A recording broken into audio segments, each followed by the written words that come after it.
السلام عليكم ورحمة الله وبركاته. ازيكم يا حبايب قلب؟ عاملين ايه؟ يا صباح الفل وصباح الهنا والسعادة وصباح كل حاجة حلوة يا حبايب قلب. وحشتوني طبعا من اخر فيديو نزلته معاكم.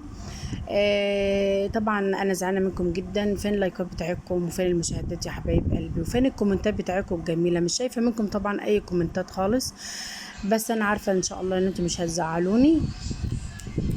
طبعا اول ما نبدا الفيديو بتاعنا نصلي على الرسول عليه الصلاه والسلام. اللهم صل وسلم وبارك على سيدنا محمد وعلى اله وصحبه اجمعين. اللهم استرنا فوق الارض وتحت الارض ويوم العرض عليك انا وكل السامعين يا رب العالمين. جالكم النهارده بروتين جديد وفيديو جديد ان شاء الله هيعجبكم يا حبايب قلب. اهم حاجه اللايكات بتاعتكم جميله والاشتراك في القناه، واهم حاجه منكم الكومنت الجميل اللي هيشجعني ان شاء الله. تمام يا حبايب قلبي؟ قولوا تمام يبقى تمام ان شاء الله. طبعا دخلنا بقى كده ايه على الريسبشن او الصاله زي ما بتسموه، بس انا طبعا بنقول ايه الصاله. تمام، قلت اعمل فيها روتين كده طبعا وانتوا شايفين المنظر. تمام، طبعا ده يعني قعدتنا كلها في المكان دون، والولاد والمذاكره وطبعا كل حاجه في المكان ده. تمام. فطبعا احنا كنا في مشوار يعني عقبال ولادكم كده، كنا طبعا في خطوبه وعقبال ولادكم ان شاء الله. طبعا يا حبايب قلبي زي ما قلت لكم كنت في خطوبه. عقبال ولادكم جميعا يا رب، وعقبال ما تفرحوا بولادكم كده. طبعا كان ابن خال جوزي. فطبعا بقى ايه، الولاد بقى كانوا مبهدلين المكان، اللي لابس بقى واللي جاي من الدرس واللي رامي شنطته زي ما انتم شايفين. والدنيا طبعا كانت متبهدله. طبعا جيت من رحنا بقى بالسلامه وجينا. كنت عايزه اصور لكم والله هناك، بس بصراحه انا يعني ايه اتحرجت ان انا ارفع التليفون كده واصور، وممكن يكون مثلا قرايب العروسه مش عاوزانا ان هي تظهر على اليوتيوب وكده يعني. فتمام، فقلت عشان ما احرجش نفسي فاعقبال ولادكم جميعا يا حبايب قلبي. طبعا بقى جيت بقى وجينا طبعا، نمنا بقى وقمنا الصبح. قلت لا بقى يلا بينا بالروتين الجميل ده، وقلت اعمل معاكم فيديو بقى ايه الروتين الجامد ده. طبعا بقى ايه نضفت الحته كده وخليتها فله يا حبايب قلبي، والله العظيم خليتها فله. ربنا يعيننا جميعا يا رب، ويرزقنا ويرزق كل مشتاق بالذرة الصالحة، اللهم امين يا رب العالمين.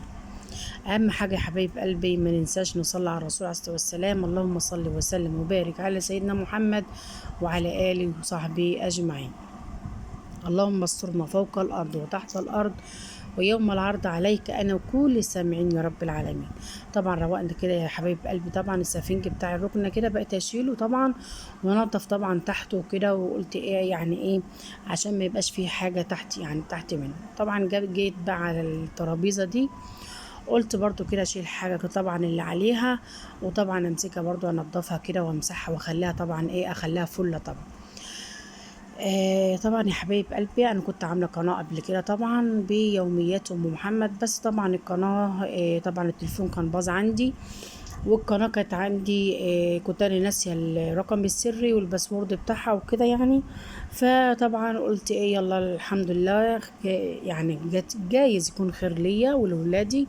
فقلت طبعا افتح قناه جديده وربنا يا رب كده يعوضني ويكرمني ان شاء الله. وانا عارفه ان انتوا هتقفوا جنب مني، وان شاء الله هكبر بيكم باذن الله. لايكاتكم الجميله بقى يا حبايب قلبي. طبعا نظفت الترابيزه زي ما انتم شايفين كده، ترابيزه الركنه، وجبت طبعا كده ايه المقشه يا حبايب قلبي وايه، وقلنا نكنس كده ايه كنسنا الحافظة أول. وبعد ما كنست الحافظة طبعا لفتها كده وقمت رايحة جايبة برضو المقشة وقلت أعيد تاني. يمكن ورقة كده يعني وما شاء الله شوفوا أنا لميت قد إيه يا ولاد. فيلا الحمد لله ربنا يعيننا جميعا يا حبايب قلبي. وحدوا الله كده يا حبايب قلبي وصلوا على النبي. والله يا ولاد انا باجي ساعه التسجيل ببقى عايزه اقول لكم كلام كتير قوي قوي قوي، وساعه ما اجي اسجل الفيديو تلاقيني ما عدتش عارفه اتكلم ولا اقول ايه. والله العظيم بجد ما عدتش عارفه ان انا اتكلم واقول ايه. بس يعني معلش يعني ايه، طولوا بالكم عليا كده يعني. انا طبعا بقالي فتره ما سجلتش على الفيديوهات يعني، أنا بقالي يجي سنه اهو، لان القناه كانت طبعا عملت منه وقعدت سنه يعني ايه ما سجلش ولا اعمل فيديوهات ولا كده. طبعا القناه كانت راحت، فقلت ايه ربنا يعوضني كده، وقلت افتح القناه دي. فمعلش اعذروني بقى في التسجيل بتاعي ده، على ما ايه ارجع تاني اتعود يا حبايب قلبي. طبعا كنست طبعا ايه الصاله كده، كنست البلاط كده، وجبت برضو طبعا جردل وحطيت فيه باقي يا حبايب قلبي، حطيت فيه حبه اريال كده صغيرين. ما عندكيش معطر، ما عندكيش اي حاجه، ندي بالموجود يا حبايب قلبي، ندي بالموجود. طبعا يعني ايه، مش شرط ان انا اروح اجيب معطر مخصوص يعني عشان امسح بيه ايام زمان، ايام يعني امهاتنا وامهاتكم ما كانش فيه معطرات، ما كانش فيه طبعا الكلام ده، ولا كان فيه كمان شرشوبة ديا. كانوا طبعا بيسيقوا كده بالمية العادية، وحتة خلقة كده ويمسحوا بيها كده بإيديهم كده. يعني احنا كمان يعني احنا اتمدنا والحمد لله، بس احنا اتمدنا والصحة الحمد لله بتروح. ربنا يدينا الصحة. طبعا ده بعد ما انا روقت يا حبايب قلبي ايه الصلاة زي ما انتم شايفين. وده طبعا المنظر، استاهل اللايك ده ولا ما استاهلش؟ استاهل كومنت حلو منكم واشتراك في القناة ولا لا؟ يلا يا حبايب قلبي استنوني في فيديو جديد، وان شاء الله باذن الله تعالى هنعمل مع بعض روتينات جميلة. واستنوني يا احلى اخوات في الدنيا. يلا يا حبايب قلبي اشوفكم على خير ومع الف الف سلامه. قبل ما اقفل يا حبايب قلبي ندعي لاخواتنا في فلسطين وفي غزه وفي سوريا وفي جميع البلاد العربيه، ربنا ينصرهم نصرا عزيزا مقتدر. يلا يا حبايب قلبي مع السلامه.